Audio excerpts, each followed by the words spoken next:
a movie starring Charlton Heston about a post-apocalyptic world, and it also takes place in the 1970s. I'm, of course, talking about not Planet of the Apes. The Omega Man. Oh, yeah. So, The Omega Man, made about 1975, thereabouts, stars Charlton Heston, one of my favorite actors that is no longer alive. And, well, what do I say about this? It was based on a movie, or on a book, I mean, called I Am Legend. And this movie, turns out, is the basis for another movie that starred Will Smith just a few years ago, that was called I Am Legend. This was changed to The Omega Man for some reason. But anyway, yes. So, the premise of this movie is that it takes place in about 1977, only about 3 years after this disease breaks out or spreads forth, and it's some sort of disease that makes people like turn white, and I don't know. That was not very clear. But our main character, he believes he's the only person alive in the world, and so he's just going around through San Francisco San Francisco, one of those two. Just kind of, going through the motions of life, seeing a movie, buying a car. Of course, the entire city is desolate, and there's no one that lives there, except for the people who have been converted into these vampire/zombie creatures. I mean, they say I guess they're kind of like zombies. You can kind of classify them as zombies, but they're not zombies because they don't eat brains or do anything like that. They're white and pale, and they even have their own society. They go around with black robes and sunglasses on. They're basically people that were affected by this germ, this weapon of mass destruction that had been released somehow through Russia and America and American Russia. This Cold War stuff. Soviets, they did it all.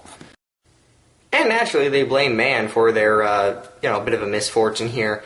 But they can't stand the sunlight, or else they, die or something. So that makes them sound a bit more like vampires. But they don't suck blood either. They're just in between. They're Morlocks, I guess.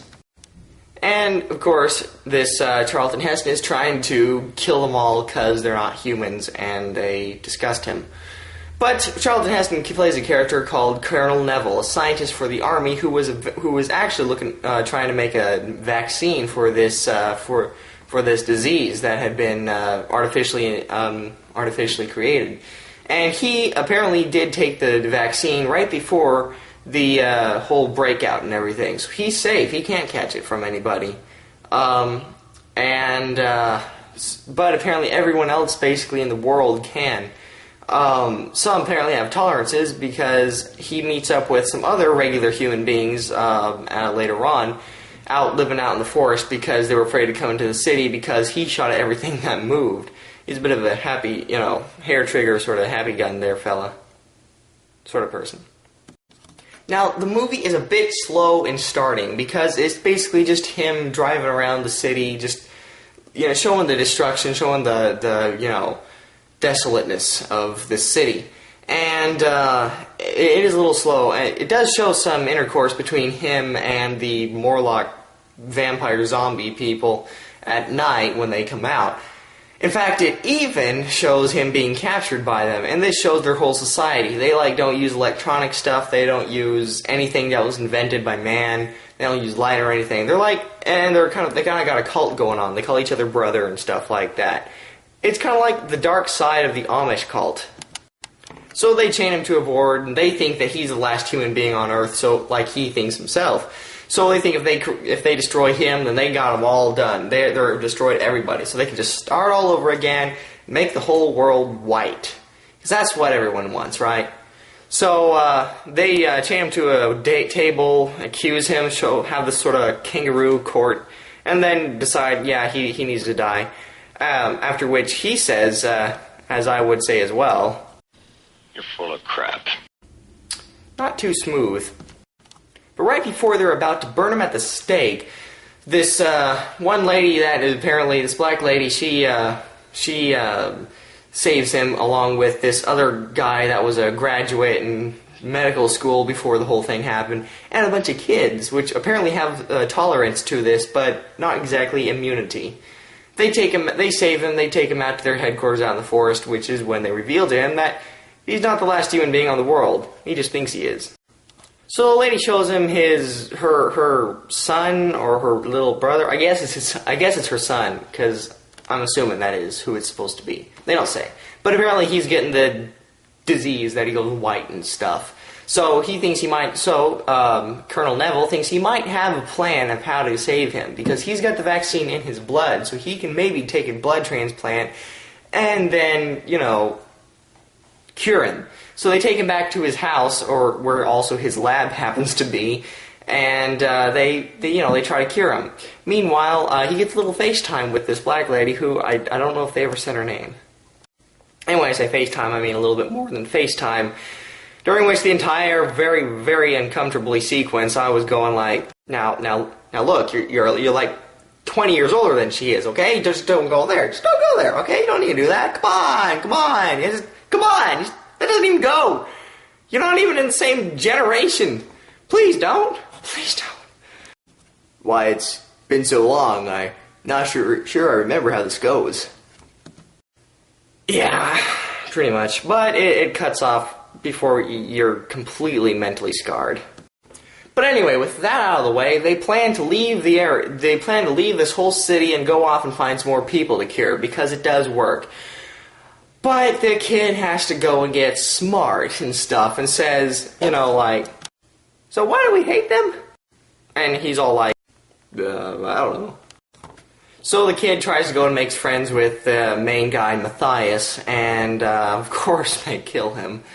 But that part was a little strange and shocking. I wasn't expecting that, but, So, of course, Colonel Neville has to go save the dumb kid.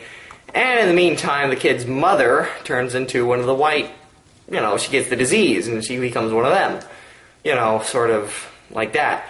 And that kind of, messes up their whole plan about leaving. While the medical school student and the kids are up in the hills somewhere, down in the city, the son is dead, the mother has become one of them, and Colonel Neville can only do one thing, and that's, try to kidnap her and take her back. But right when he's about to get away, they shoot him with a bow and arrow. This guy with M16s and all kinds of guns and stuff gets shot by a bow and arrow. And he dies. Well, not before Mr. Medical School student, I think his name's like Dutch or something, I don't know why. And the kids come back and say, what the heck? And he gives them his bottle of blood that's supposed to cure everybody, and they take the mother, and they drive off into the sunset. Kind of a happy ending. Not really. But that is where it ends. Not exactly a happy ending, but that maybe they can, get immune to the disease and hopefully take over the world or something like that. I don't know. But that's where it ends. Yeah, Charlton Heston dies at the end, which was kind of sad, and the kid dies at the end, which was actually shocking. But other than that, it was an okay movie. It wasn't great, really. Its pacing was a little slow. As, a post-apocalyptic world is not going to be, speeding back and forth all the time. It's going to be a little slow because it's post-apocalyptic and there's not very many people around.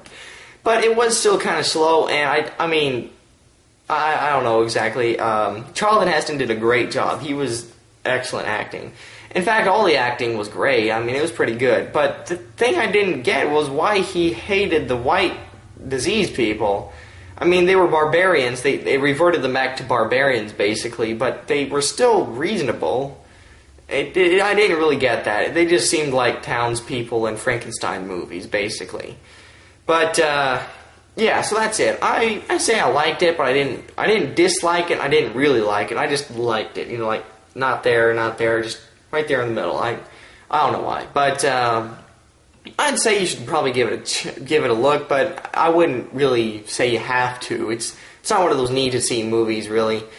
If you're a fan of Charlton Heston's acting, this has got plenty of CH in it. So if you want to see him, then that's great. This is definitely a movie. But then again, if you're in the mood for a post-apocalyptic movie that takes place with that 1970s twang in it, and it's got Charlton Heston, then I would just go watch Planet of the Apes. Especially since that prequel movie's coming out. That can't hurt any.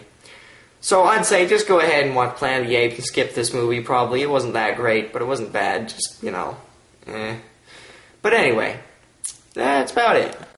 So have you seen Omega Man? If you did, what do you think? Is it your favorite Charlton Heston movie? Is it your least favorite Charlton Heston movie? Why don't you shoot me a comment and let me know. As far as I go, you heard what I think. I want to know what you think now. And like I said, that Godzilla review is coming. It is on its way, and it will be here someday soon, hopefully. But anyway, that's about it. I'm Creature Hunt Guy, as you may know already. And that was the Omega Man. And I'll see you later. You're full of crap.